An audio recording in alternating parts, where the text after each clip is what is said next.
Bismillahirrahmanirrahim. Assalamualaikum warahmatullahi wabarakatuh. Alhamdulillahi rabbil alamin. Wassalatu wassalamu ala ashrafil anbiya'i wal mursalin, imamul muttaqin wa ala alihi wa sahbihi ajma'in. Amma ba'd. Rabbi shrah li sadri wa yassir li amri wahlul 'uqdatam min lisani yafqahu qawli. Bapak Ibu jamaah salat maghrib wal isya Masjid Darussalam rahimani wa rahimakumullah. Kita bersyukur kepada Allah Subhanahu wa taala atas kenikmatan yang Allah berikan kepada kita. Nikmat kesehatan, nikmat kesempatan, nikmat hidayah taufik, sehingga kita bisa hadir di masjid ini dalam rangka talibul ilm, mencari ilmu. Mudah-mudahan aktivitas ini Allah ridhoi kita dengan aktivitas ini, dan juga Allah tambah keberkahan di dalam kehidupan kita sehari-hari. Bahkan Allah Subhanahu wa ta'ala akan meninggikan derajat kita, ya. Sebagaimana kita tahu ayatnya, yarfa'illahu alladhina amanu minkum walladhina utul ilma darajat. Allah akan mengangkat derajat orang-orang yang beriman, dan orang-orang yang beriman sekaligus berilmu beberapa derajat. Ya, kita insya Allah datang ke majelis ini, setidaknya kita pulang mendapatkan ilmu yang bermanfaat insyaallah. Baik jamaah rahimakumullah, kajian kita insyaallah tentang Musnad Imam Ahmad, ya, penjelasan tentang Musnad Imam Ahmad. Dan juga ada sedikit pengumuman, ya, tentang kajian saya ini. Ada perubahan jadwal, di mana saya di masjid ini dijadwalkan 2 kali, ya, setiap bulan, Kamis pertama dan Kamis ketiga. Kamis pertama itu membahas kitab Musnad Imam Ahmad, dan Kamis ketiga membahas Mukhtasar Minhajul Qasidin, ya. Kemudian setelah saya pertimbangkan, ya, Kamis ketiga itu akan saya ganti kitabnya. Diganti apa? Diganti kajian pada Kamis pertama ini, yaitu Musnad Imam Ahmad. Jadi meneruskan aja. Kamis pertama dan Kamis ketiga itu pengajiannya sama. Kajian apa? Kitab Musnad Imam Ahmad. Karena saya lihat di jadwal itu salah, Mas. Saya lihat di jadwal itu, pertama kali saya mendapatkan jadwal itu, ini Ustadz Haris Al-Amri, kajiannya itu judulnya tertulis pertama itu apa? Kajian tentang Imam Abu Hanifah. Kemudian saya bilang ke yang ngirimi saya itu, ini salah, bukan tentang Imam Abu Hanifah, tapi tentang Musnad Imam Ahmad. Kemudian direvisi oleh, nggak tahu nih siapa yang buat jadwal ini, Mas Sahrul atau Pak Riki, Sahrul, ya. Kemudian revisinya pun keliru, Mas Sahrul. Kajian Musnad Imam Ahmad, bukan kajian Hambali. Di situ tertulis kajian Imam Ahmad bin Hambal. Bukan, yang kita kaji bukan sosok Imam Ahmadnya, tapi apa? Karyanya. Yaitu karyanya apa? Ada banyak karyanya Imam Ahmad, salah satunya adalah Musnad Imam Ahmad. Musnad Imam Ahmad ini isinya apa? Hadis-hadis, Bapak Ibu. Hadis-hadis. Sama kayak Sahih Bukhari, sama kayak Sahih Muslim, sama kayak Sunan Abi Dawud, sama kayak Sunan At-Tirmidzi, sama. Tapi yang mengumpulkan hadis-hadisnya Imam Ahmad. Beliau beri namai kitabnya Musnad Imam Ahmad. Musnad itu artinya sanad. Jadi hadis-hadis yang ada di dalamnya ini ada sanadnya, dari fulan, dari fulan, dari sahabat fulan, dari Rasulullah Sallallahu Alaihi Wasallam. Itu namanya sanad, sehingga dinamakan Musnad. Artinya hadis-hadis yang bersanad, ya. Ya, itu nanti bisa direvisi, Mas, ya. Kajian Musnad Imam Ahmad. Itu gampangnya. Walaupun sebenarnya yang kita kaji ini adalah mukhtasornya, ringkasannya. Namanya Thulathiyat Musnad Imam Ahmad. Dari hadis-hadis yang puluhan ribu itu pernah kita jelaskan di sini ya. Berapa jumlah hadis dalam Musnad Imam Ahmad? Masih ingat? Berapa jumlahnya? Kitab Musnad Imam Ahmad ini adalah kitab terbesar di antara kitab-kitab hadis yang ada. Bukhari, Muslim, Tirmizi, Ibnu Majah, Nasai, Muwatta, semuanya. Itu kalah banyak dengan Musnad Imam Ahmad. Ya, ada yang mengatakan jumlahnya 28.000, ada yang mengatakan jumlahnya 30.000. Ya, intinya ini adalah kitab hadis terbesar yang umat Islam miliki. Nah, kita tidak mungkin mengkaji itu semua dari awal sampai akhir. Habis usia kita juga nggak selesai di kitab. Sehingga saya pilih kitab, ya, ini adalah mukhtasornya, Thulathiyat Musnad Imam Ahmad. Apa Thulathiyat itu? Thulathiyat itu sanadnya cuma 3, rantai emas. Dari tabi'in, tabi'ut tabi'in, ya, kemudian sahabat. 3 rantai emas. Ya. Sanad Ali itu sudah pernah kita jelaskan. Bisa dicek ya di YouTube-nya ya, ada ya YouTube-nya. Yang belum subscribe ya YouTube-nya Masjid Darussalam. Nah, itu ada di YouTube. Nah, itu banyak ceramahnya, Masya Allah. Jazakallah khair Ustadz Zahrul ya. Continue istiqomah mengupload kajian-kajian yang ada di Masjid Darussalam. Ya. Bisa dilihat, dicek ulang, videonya ada di sana. Tapi ini ada satu video saya yang sepertinya belum terupload ini, Ustadz Zahrul ini. Yaitu apa? Video pertama pembahasan kitab ini.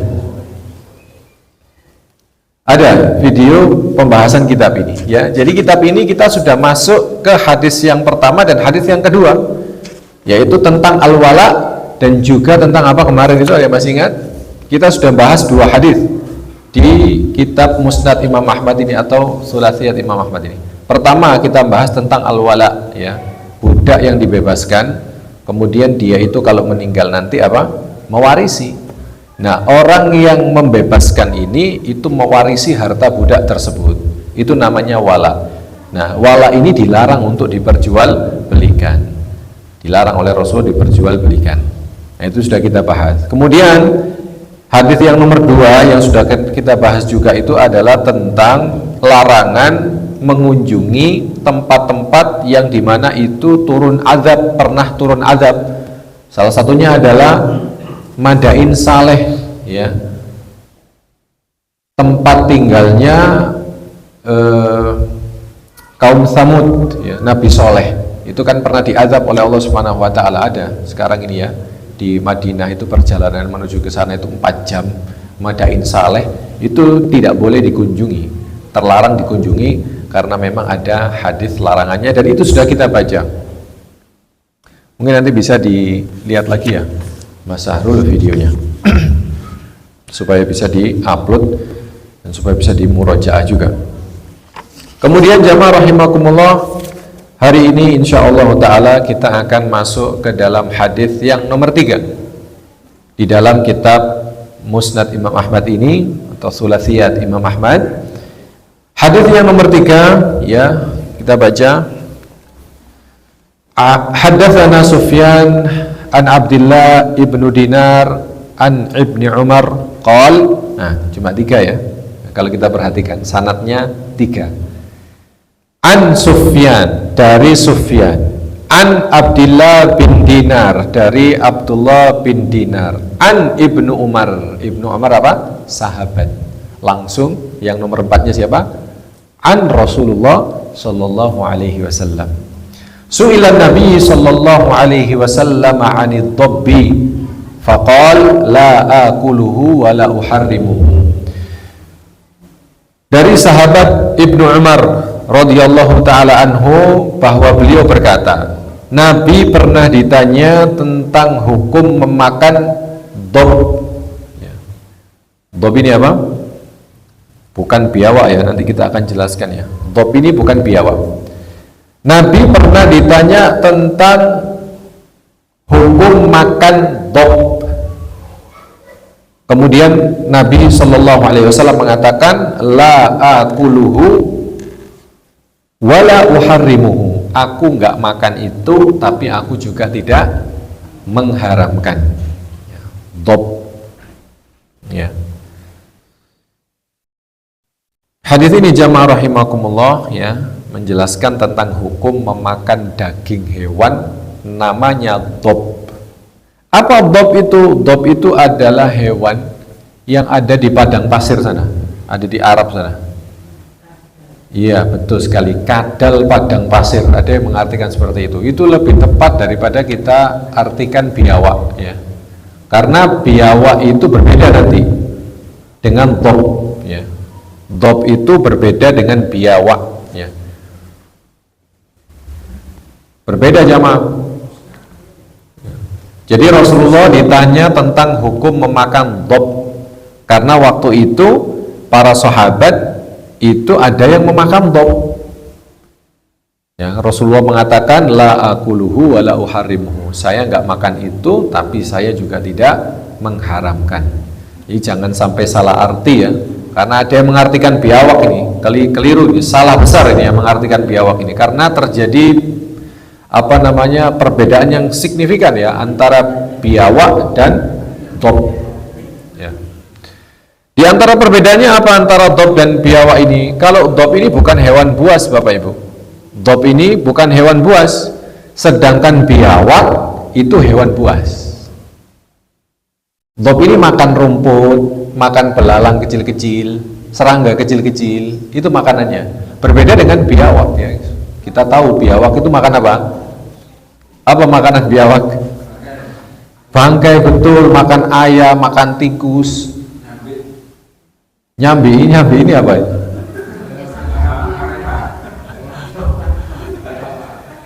Apa nyambi ini? Sama dengan biawak ya? Oh iya. Oh, bahasa Jawanya nyambi ya.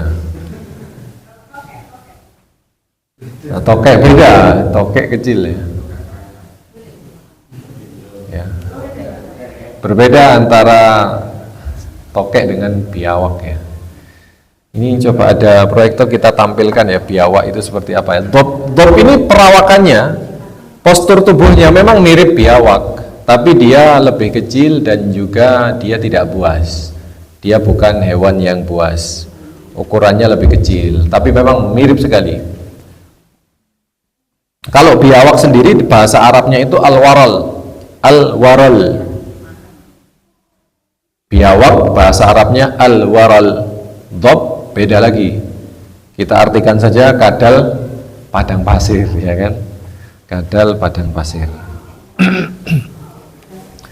Jadi jamaah, dari hadis ini kita bisa simpulkan beberapa hukum dan faedah. Yang pertama ya, dob adalah hewan yang halal untuk dimakan, sedangkan biawak adalah hewan yang haram untuk dimakan ya. Ciri-ciri dob sebagaimana dijelaskan oleh Al-Imam Ibnu Hajar di dalam Fathul Bari. Ini unik ini ya, dob ini binatang unik. Kata Al-Imam Ibnu Hajar di dalam Fathul Bari, itu dob itu ukurannya lebih kecil dari biawak, satu. Kedua, memiliki dua kelamin. Biawak ini punya dua kelamin ya. Kemudian biawak ini tidak minum, kencingnya itu 40 hari sekali. Udah tinggal di padang pasir ya, jarang minum ya, nggak dehidrasi ya. Udah punya dua kelamin, jarang minum, kencingnya 40 hari sekali, dan tidak keluar dari lubangnya melainkan di musim panas. Musim dingin masuk lubang terus, nggak keluar-keluar. Musim panas dia baru keluar ya. Kemudian sedangkan biawak, jamaah rahimakumullah, biawak adalah hewan yang haram untuk dimakan disebabkan biawak ini masuk kategori hewan buas ya, menyerang musuh, bertaring ya, sehingga haram untuk dikonsumsi ya.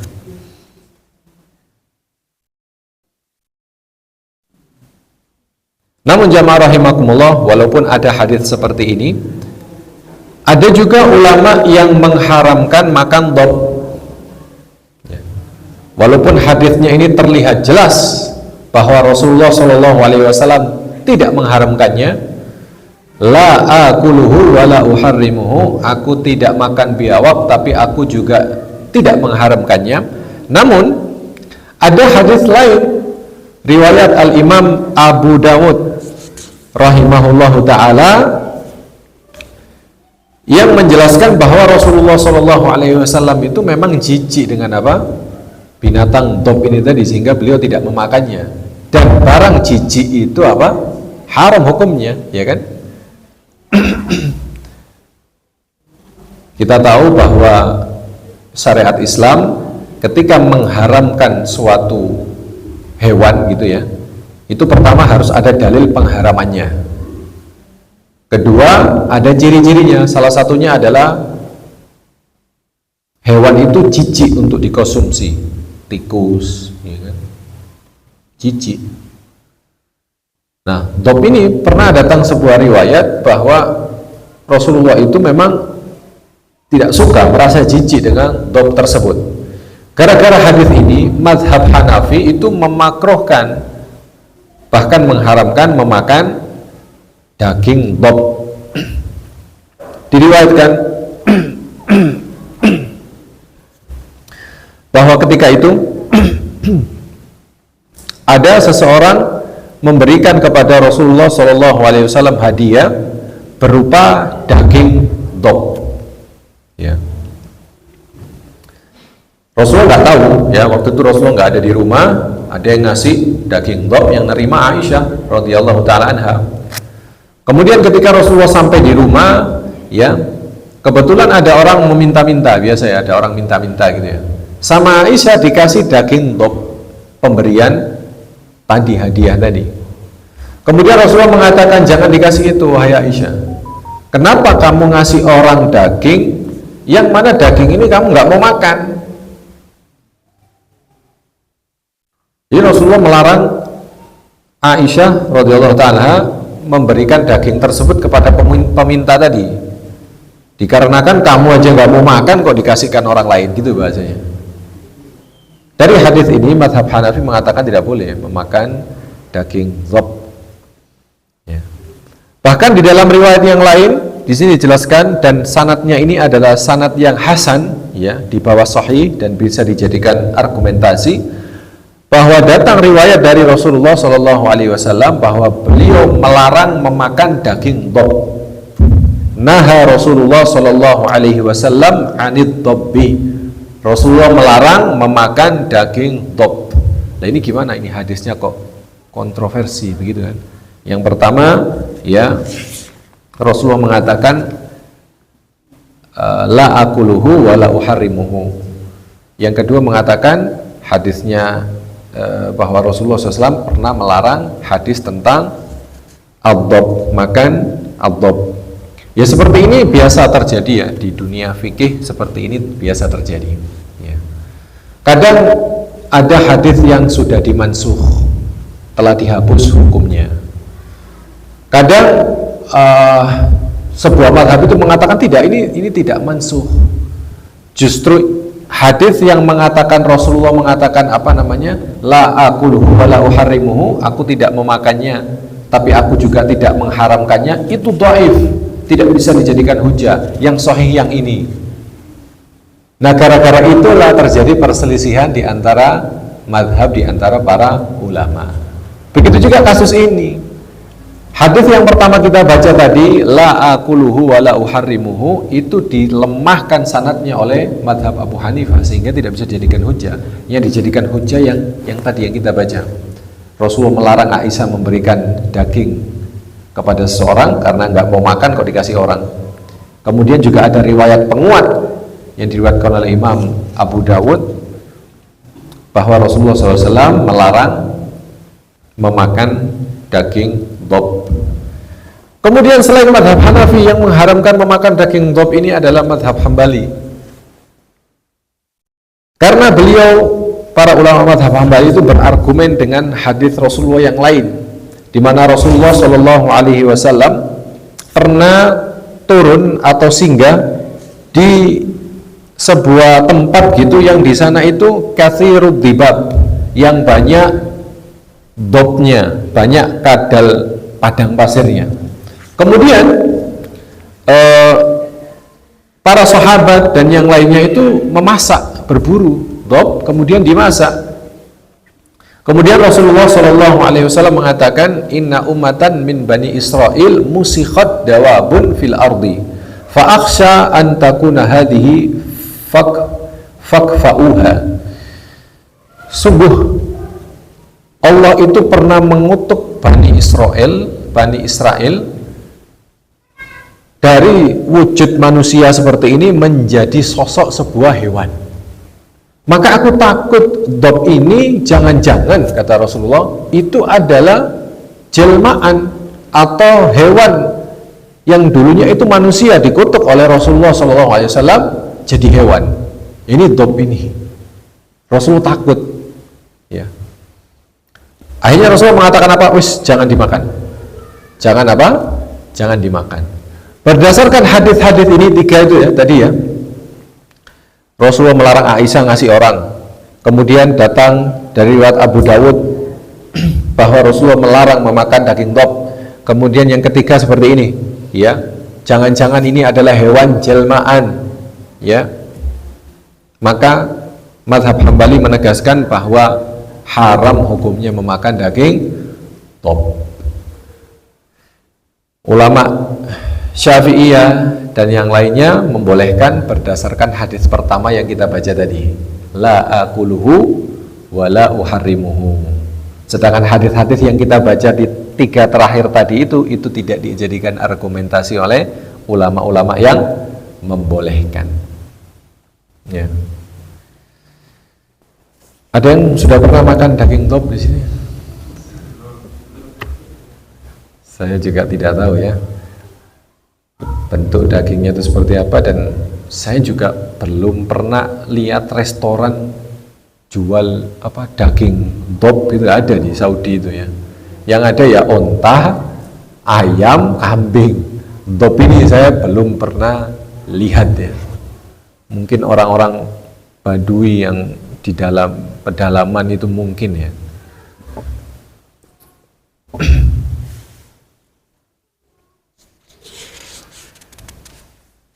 Kita orang Indonesia makan ayam aja bu ya, enak bu ya, asalkan ayamnya nggak gondo bu ya.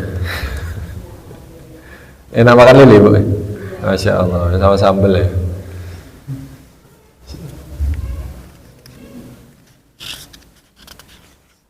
Baik jamaah rahimakumullah, mudah-mudahan hadis yang nomor 4 ini bisa kita pahami ya. Yang penting adalah jangan sampai salah mengartikan dob di dalam hadis tersebut. Dob ini artinya adalah kadal padang pasir dan bukan biawak. Biawak hewan buas, ya, menjijikkan. Dan ada ulama yang mengatakan biawak itu zalim. Biawak itu zalim, sampai ada orang yang kalau dia itu zalimnya berlebihan, kata orang Arab seperti biawak orang itu. Karena biawak ini sifatnya itu zalim. Ya. Sehingga kita tahu arti dob di sini adalah hewan tersendiri ya, namanya dob, bukan biawak. Maaf, yang nomor 3 ya, hadis yang nomor 3. Baik, kita masuk ke dalam hadis yang nomor 4. Haddatsana Sufyan sami'tu min Ibnu Dinar an Ibni Umar anin Nabi sallallahu alaihi wasallam. Dari Sufyan, kemudian dari Ibnu Dinar. Ibnu Dinar mendengar dari Ibnu Umar radhiyallahu taala anhu bahwa Ibnu Umar mendengar dari Nabi kita Muhammad sallallahu alaihi wasallam, beliau pernah mengatakan, "Idza sallama alaikumul yahudi fa inna ma yaqulu assalamu alaik faqul wa alaik." Wa qalla marratan idza sallama alaikumul yahudi faqulu alaikum fa innahum yaqulun assalamu alaikum. Bahwa Rasulullah mengatakan jika orang Yahudi mengucapkan salam kepadamu, maka sesungguhnya dia itu mendoakan kematian kepadamu. Maka jangan dijawab salamnya, tetapi jawablah wa alaika. Di dalam hadis yang lain Rasulullah Shallallahu Alaihi Wasallam juga mengatakan, jika datang kepadamu orang Yahudi lalu mengucapkan salam kepadamu, maka balaslah ucapannya dengan alaikum, karena mereka itu mengucapkan assalamualaikum, kematian untuk kalian. Ya. Jadi ini berbicara tentang adab salam, Bapak Ibu.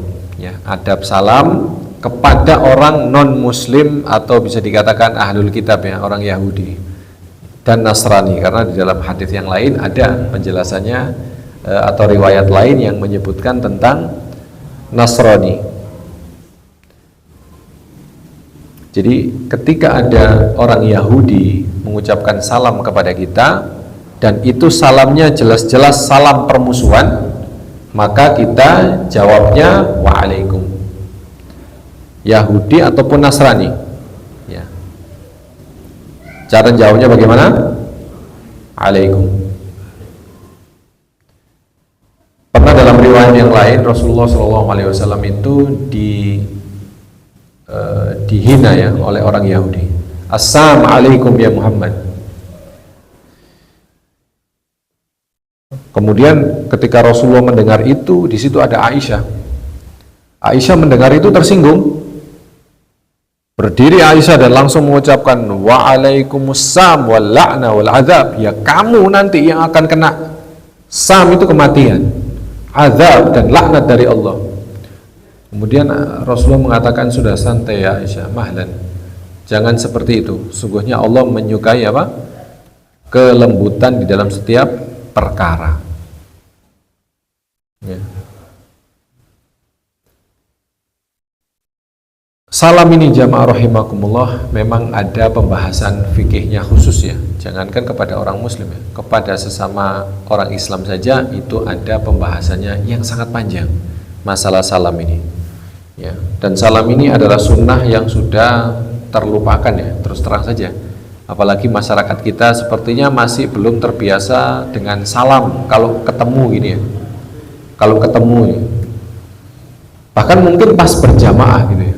Padahal salam ini adalah sunnah tahiyatan yang Allah Subhanahu wa ta'ala khususkan untuk umat ini, ya, mubarakatan, yang penuh dengan keberkahan, ya. Tapi di antara kita masih saja kurang menerapkan salam ini, ya. Ayatnya bagaimana? Fa idza dakhaltum ila buyutin fasallimu ala anfusikum tahiyatan min indillah mubarakatan thayyibatan. Jika kalian masuk rumah, ucapkanlah salam kepada orang yang ada di dalam dan juga kepada dirimu. Sebuah tahiyah, penghormatan, salam penghormatan dari Allah Subhanahu wa ta'ala, mubarakatan thayyibatan, sungguh penuh dengan keberkahan dan kebaikan. Ya, salam artinya apa sih Bapak Ibu? Salam artinya apa? Kalau kita bahasa Indonesia kan kita mengucapkan assalamualaikum, itu bahasa Indonesianya apa? Semoga keselamatan terus menyertai kalian, kan gitu. Apalagi kalau lengkap warahmatullahi wabarakatuh, mendoakan apa? Rahmat Allah senantiasa ada padamu, keberkahan Allah senantiasa ada padamu, ya. Ini adalah salam penghormatan luar biasa yang Allah khususkan untuk umat Islam, ya. Namun ada adab-adabnya, terutama kalau orang Yahudi dan Nasrani yang salam, kita tidak boleh menjawabnya kalau kita tahu orang Yahudi dan Nasrani itu jelas-jelas mengucapkan assalamualaikum seperti sekarang ini, seperti hadis ini. Di zaman itu orang-orang Yahudi dan Nasrani itu mengejek Rasulullah Shallallahu Alaihi Wasallam dengan kalimat-kalimat seperti ini dan kepada para sahabat, sehingga Rasulullah perlu mengedukasi para sahabat. Kalau ada yang ngomong seperti ini, kalau ada Yahudi yang ngomong seperti ini, maka jawablah wa'alaik, semoga kamu juga, semoga kamu bisa. Assalamualaikum, mati ya kon, modarokan, kan gitu artinya. Assalamualaikum, kurang ajar ini orang Yahudi. Modarokan, mati ya kon. Jawab aja wa'alaik, Kamu juga dipelintir, kan cuma beda lam gitu. Assam, assalam, lamnya dihilangi jadi assalamualaikum. Assalamualaikum, mati ya kon. Waalaikum, kon bisa. Tidak boleh dijawab dengan yang berlebihan dari itu. Sehingga jamaah, faedah ilmiah yang bisa kita ambil dari hadis ini adalah yang pertama, ulama berbeda pendapat tentang hukum menjawab salam dari non-muslim. Ya, sebagian ulama melarang secara mutlak, sebagian ulama membolehkan secara mutlak, sebagian ulama lagi membolehkan jika darurat dan ada kebutuhan. Ya inilah fikih, selalu seperti ini, tidak saklek. Dan semua punya argumentasi. Ya, bahkan seorang ulama atau sebentar, saya cek namanya, Al-Imam Al-Auza'i. Al-Imam Al-Auza'i pernah ditanya tentang hukum menjawab salam kepada orang non-muslim dan juga menjawab salam kepada orang non-muslim. Beliau mengatakan apa? In sallamta faqad sallamas solihun. Kalau Anda mengucapkan salam kepada mereka, nah ini orang-orang soleh ini banyak yang mengucapkan salam kepada mereka. Wa in tarakta faqad taraku. Kalau kalian nggak mau salam kepada mereka, juga ada orang-orang soleh yang memang tidak mau mengucapkan salam kepada mereka. Jadi kamu mau yang salam, ada orang-orang soleh yang mengucapkan. Kalau kamu nggak mau salam, juga ada orang-orang soleh yang mengucapkan.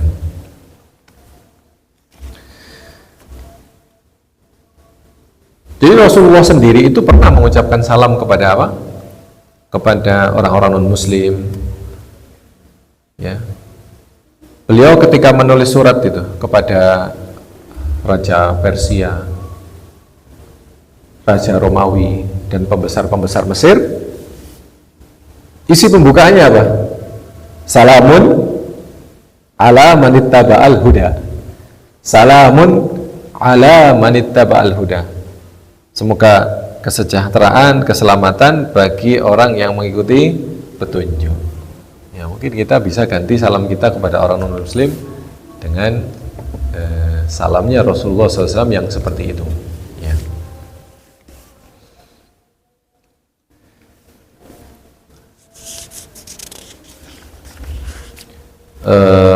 Al-Imam Asy-Syafi'i rahimahullah adalah termasuk ulama yang membolehkan menjawab salam kepada seorang non-muslim dengan kalimat salam. Jadi bukan hanya waalaikum, tapi ditambah apa? Waalaikumsalam. Beliau membolehkan hal tersebut, ya. Berdalil dengan Quran surat Az-Zukhruf ayat 89. Ya, di mana Allah Subhanahu wa taala mengatakan fasfah anhum wa qul salam. Ada dalilnya, memang ada dalilnya. Tapi jumhur ulama mengatakan tidak perlu dengan salam. Kalau ada orang non-muslim mengucapkan salam kepada kita, jumhur ulama mengatakan jawab aja waalaikum.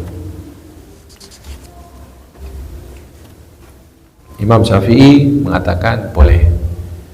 Atasnya Imam Syafi'i ada enggak tabi'in, tabi'ut tabi'in? Ada.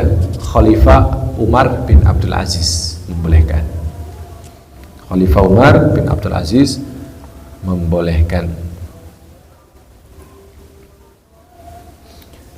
Yang sering ditanya itu begini, kalau ada orang non-muslim campur dengan orang muslim dalam satu majelis, kalau berdasarkan hadis yang tidak boleh memberikan salam, bagaimana?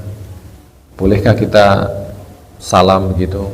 Ya, kata para ulama, ya boleh saja, niatkan salam kepada orang Islam, kemudian orang non-muslimnya disapa dengan sapaan lain, kan begitu? Mudah saja. Yang jadi permasalahan adalah salam yang khusus orang-orang non-muslim. Ada salam-salam khusus itu kan, yang biasanya para pemimpin kita ketika menyapa, itu kan, itu salamnya ada apa? Salam sejahtera apa? Apalagi salamnya itu kan menyapa semua. Ada berapa agama di sini kita sapa? Shalom, hah? Ya, itu salamnya Hindu, Buddha. namo buddhaya, apakah itu bisa membatalkan keislaman kita? Ya kita lihat apakah artinya ada pengibadahan kepada selain Allah. Kalau iya ya jangan. Kalau iya ya jangan, walaupun itu diucapkan pemimpin kita, ya kita nggak usah ikut-ikut. Kalau tidak ada bagaimana tadi hukumnya?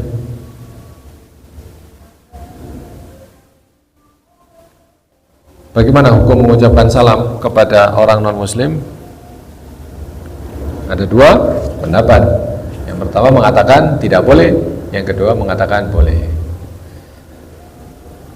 Yang mengatakan boleh adalah Al-Imam Asy-Syafi'i, mengikuti pendapat Al-Imam atau Khalifah Umar bin Abdul Aziz. Adapun jumhur tidak membolehkan hal tersebut.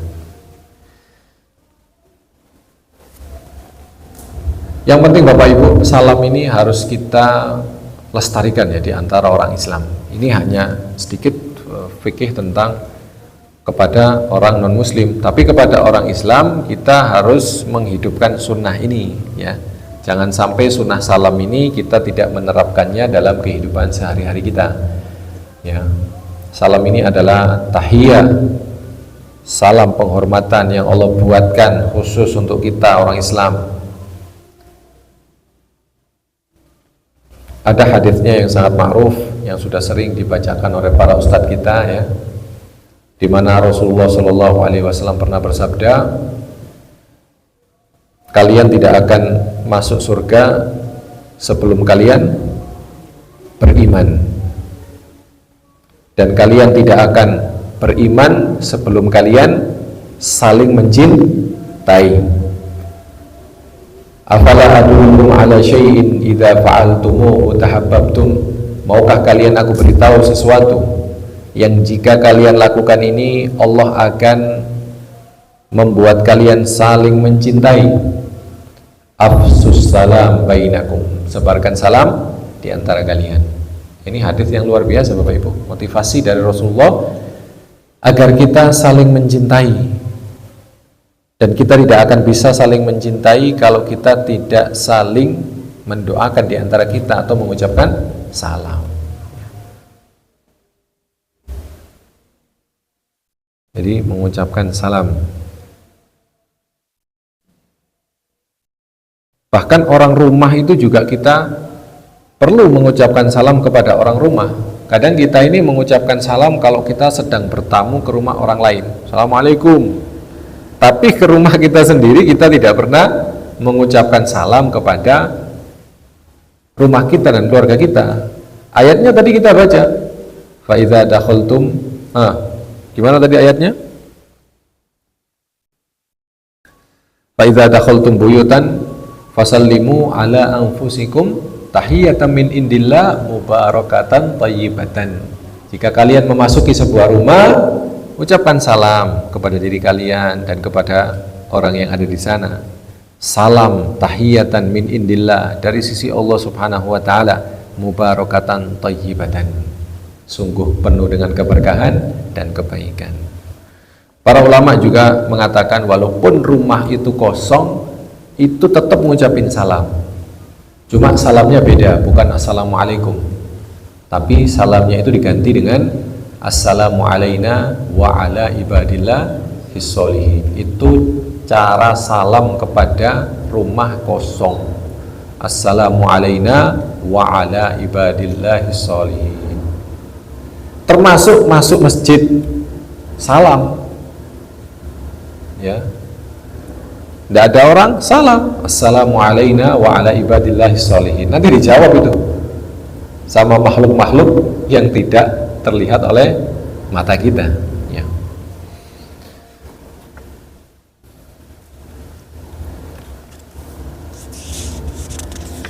Baik Bapak Ibu, itu hadis yang nomor 4 ya. Masih ada waktu berapa menit lagi? Bisakah kita masuk hadis yang nomor 5 sebentar? Masih ada waktu? 5 menit ya. Baik, kita masuk hadis yang nomor 5. Haddatsana Sufyan haddatsana Abdullah ibnu Dinar an Ibni Umar anin Nabi sallallahu alaihi wasallam. Dari Sufyan, dari Abdullah bin Dinar, dari sahabat Ibnu Umar lagi radhiyallahu taala anhu, bahwa Rasulullah sallallahu alaihi wasallam pernah mengatakan, idza kuntum salasatan fala tunaji ithnani duna thalith. Qala marratan inna nabiyya sallallahu alaihi wasallam naha ayyatanajar rajulani duna thalith idza kanu salasatan. Bahwa Rasulullah sallallahu alaihi wasallam pernah mengatakan, jika kalian itu sedang duduk-duduk dan jumlah kalian itu hanya 3 orang, maka janganlah kalian yatanajasnan, janganlah kalian berbisik-bisik 2 orang ini dan meninggalkan kawannya yang satunya. Ya. Jadi ketika kita sedang bermajelis dan itu jumlahnya 3 orang, kita dilarang untuk apa? Bisik-bisik ya. Kenapa seperti itu Bapak Ibu? Karena nanti melukai perasaan orang yang tidak diajak bicara ini tadi. Ya, ini Rasulullah mengajarkan kita apa? Jangan sampai menyakiti orang lain, walaupun itu dengan apa? Bisik-bisik. Bagaimana dengan ucapan yang sengaja merusak perasaan orang lain, kalimat-kalimat kasar ya, yang memang bisa melukai perasaan orang lain. Bisik-bisik saja itu loh, oleh Rasulullah SAW dilarang ya. Takut orang itu tersinggung. Jadi hadis ini juga mengajarkan kepada kita agar kita itu menjaga perasaan orang lain ketika berinteraksi dengan orang lain. Harus peka kita, harus peka, memang dituntut untuk peka. Tidak boleh kita menyakiti perasaan orang lain dengan gerak-gerik kita, dengan ucapan kita, dengan perbuatan kita, tidak boleh. Hal sekecil ini saja oleh Rasulullah SAW dilarang kok, apalagi yang lebih dari itu ya. Karena kalau orang yang tidak diajak ngomong ini umumnya tersinggung Bapak Ibu.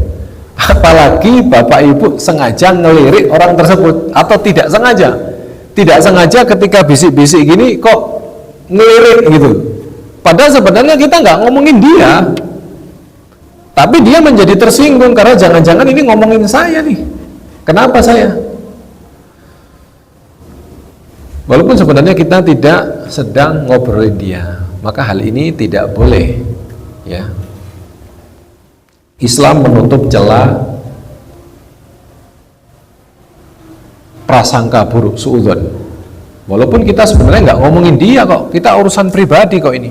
Tapi karena itu hanya 1 orang, maka kita tidak boleh bisik-bisik. Kalau kita mau bisik-bisik, maka kita panggil 1 orang lagi untuk datang di majelis itu supaya ada 4 orang.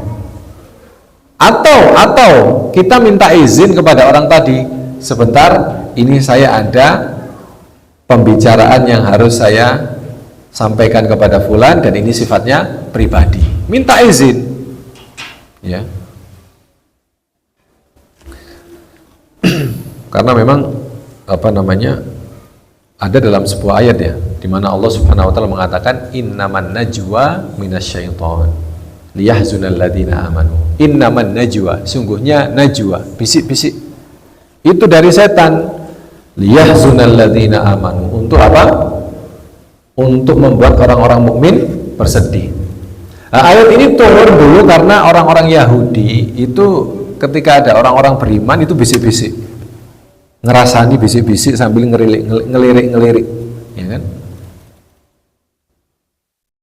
Supaya mental orang Islam down, supaya orang melihat kenapa ini, ya kan?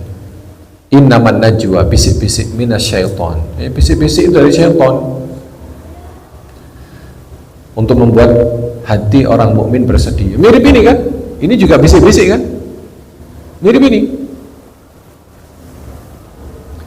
Nah, yang punya anak namanya najwa itu artinya bisik-bisik. Tapi bisik-bisik yang baik ya. Orang kalau memberi nama anak najwa itu berharapnya ya bisik-bisik yang baik, bukan bisik-bisik yang negatif seperti tadi. Contohnya bisik-bisik yang baik seperti apa? Ya, munajat kepada Allah malam hari, bisik-bisik kepada Allah, Bismillahirrahmanirrahim, ya Allah, liring suaranya, bisik-bisik. Nah, itu najwa yang diharapkan oleh orang tua ketika memberi nama anaknya. Jangan diartikan najwa bisik-bisik yang negatif seperti ini, bukan ya, bukan. Nah, jadi jamaah rahimakumullah, faedah ilmiah yang bisa kita ambil dari hadis ini bahwa Islam melarang berbicara atau berbisik-bisik dalam satu majelis jika di sana hanya ada 3 orang, kecuali dengan izin orang tersebut. Kemudian faedah ilmiah yang bisa kita ambil adalah ya, Islam menutup pintu celah berprasangka buruk dengan orang lain. Jangan kita membuat orang lain itu berprasangka buruk kepada kita. Loh, Ustadz, saya nggak ngomongin dia kok. Ya, tapi gerak-gerikmu atau tingkah lakumu membuat orang suudzon kepadamu. Nah, ini ditutup, celah ini ditutup oleh Islam, tidak boleh. Kemudian yang ketiga, jika temannya tidak diajak ngobrol, maka setan itu akan mendikte orang tersebut. Setan masuk di sini. Makanya innaman najwa minasyaiton. Bagian dari setan bisik-bisik ini. Setan masuk. Itu loh, kamu sedang diomongin. Setan masuk kepada hati orang ketiga ini. Kamu kenapa ya kok nggak diajak omong? Kamu nggak dihargai. Kamu direndahkan. Orang dua itu nggak suka kamu. Buktinya asik sendiri. Akhirnya ngerusak apa? Ngerusak hati orang tersebut. Ya. Kemudian termasuk larangan di sini adalah berbicara dengan bahasa lain yang tidak dipahami teman satu majelis. Nah, ini termasuk najwa. Ada di situ ada orang Jawa kumpul sama orang apa? Madura, atau kebalikannya. Ini sering terjadi ini. Ini sering terjadi ini. Teman-teman saya ini yang Madura ini yang nonton ini. Sering sekali ketika kumpul ya sama orang Madura ngomong bahasa Madura asik. Ini tidak boleh Bapak Ibu. Tidak boleh. Kecuali di sana ada 4 orang. Tapi kalau ini karena mereka asik, saya yakin mereka tidak sengaja, karena mereka asik aja bertemu sesama Madura, ya kan? Ya kan, tanya kabar, tanya apa gitu kan? Ya, tapi hal itu tidak boleh. Kenapa? Membuat orang yang ketiga tersinggung. Nah, pintu ini ditutup oleh Islam, tidak boleh. Ya. Tidak boleh beradab dengan adab seperti itu.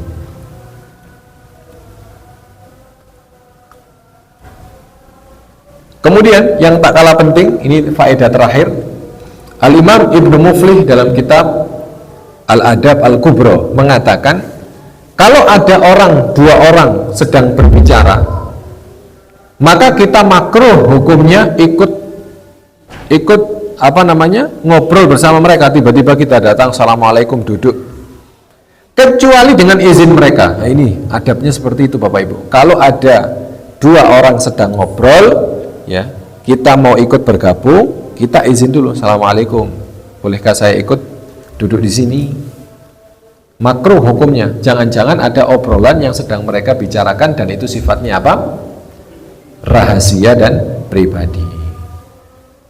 Baik Bapak Ibu, itu saja yang bisa saya sampaikan. Alhamdulillah kita sudah mengkaji 3 hadis ya. Mudah-mudahan ini bisa kita ambil faedahnya dan kita bisa praktekkan dalam kehidupan sehari-hari sehingga kehidupan kita ini penuh dengan keberkahan. Amin ya rabbal alamin. Baik, kita tutup kajian ini dengan doa kafaratul majlis. Subhanakallahumma bihamdika asyhadu an la ilaha illa anta astaghfiruka wa atubu ilaik. Assalamualaikum warahmatullahi wabarakatuh.